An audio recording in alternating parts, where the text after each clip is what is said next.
Hey everybody, John Felt here. This is the Blue Water Outlook Weekly Weather Briefing for November 15th, 2025. A couple things I'll be talking about. I have some areas of heavy rain this week that could produce flooding, and I'm also looking at some changes in our temperatures as we get into late November and early December. So let's get started in today's briefing.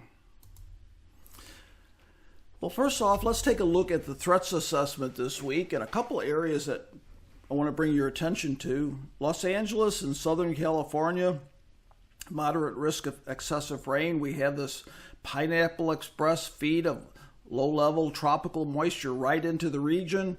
So very heavy rain, and with past wildfires, the landscape is prone to mudslides and debris flow. So that's a pretty serious situation in the LA area. Another area here is from the southern plains into the Midwest for some heavy rain in that area. Now last week, this is where we had rain. Most of the nation was pretty quiet. We did have Northern California, the Pacific Northwest, some rainfall along the coast and some snow at higher elevations, and parts of the Midwest into the Northeast U.S., also some heavy precipitation, and some of that came in the form of snow. You can see that right here where we did get some snow last week. Looks like even up to 11 inches of snow, lake effect snow. The lakes are warmer, relatively warmer. We get the cold Arctic air from the northwest blowing over the lakes. It becomes unstable and it produces that heavy snow on the lee sides of the lakes. Very clear all through the Great Lakes last week.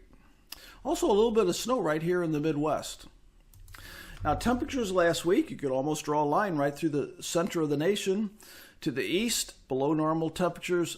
To the west, above normal temperatures. And there's a little bit of everything. We had some very cold air in the areas of blue.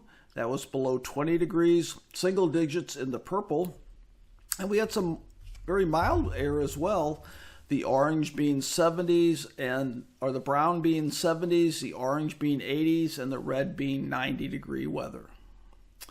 So right now what we have here is we have some higher moisture, and that gives us a clue to where our heavy precipitation will be. Dew point at 60 in Southern California, that's pretty unusual. And then this band here of mid-50s to mid-60s. So those are the areas where we'd be looking at for the potential for some heavy rain and flooding. But as far as the flood outlook goes this week, it looks like it is going to be mainly in Southern California. And there is that risk, as I mentioned, due to that atmospheric river and significant rainfall. Okay, so what we have here is the system producing the wet weather in the western U.S., southwest. This is the ridge of high pressure bringing very mild weather over the central U.S. And then we have another area up here that's scooting along, bringing a chance of colder weather to the Great Lakes. Okay, so we get on to Wednesday, and that ridge of high pressure shifts off to the east. This area of low pressure shifts inland. Okay, so let's talk about temperatures first. And what you see here for at least the next 10 days is most areas of the nation above normal temperatures, especially the next several days. But then as we get towards the very end of the month into early December, I'm looking at this area up here, and we could have some changes. Okay, so let's talk about rain and snow. Well, here's our precipitation this week. And we have this area of low pressure, and that's going to enhance rain this week, mainly the middle of the week to latter part of the week. And then we have also in California, especially along the coast and higher elevations. Red being, it looks like 3 inches of rain. So it gives you the possibility of 3 to 4 inches of rain in these heavier bands. And that's very unusual for LA to get these amounts of rain. Now I wanted to overlay this. The dashed line is where the heaviest rain will be, and then the drought monitor.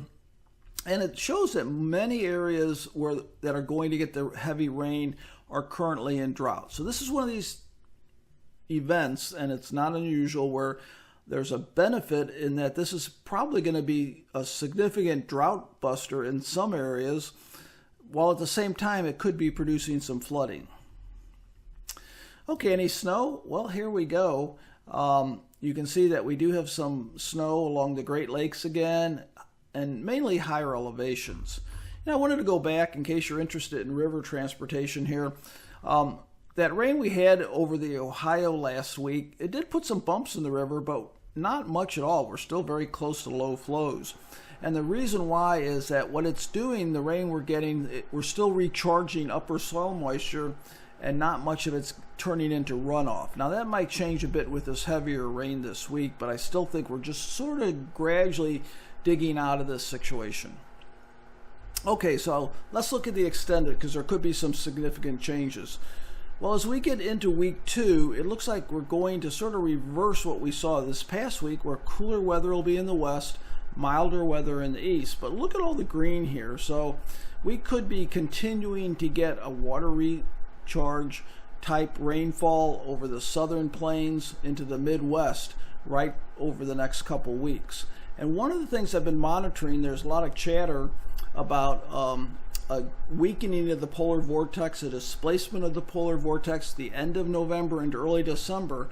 And what that would do is that would allow a pool of cold Arctic air to sink south from the northern Rockies, upper Midwest into the Great Lakes, Midwest. So let's keep an eye on that. I'll keep you updated on it. Just wanted to give you a really early heads up that we could have a significant pattern change at that time. That's this week's briefing. Hope you have a great week. Take care.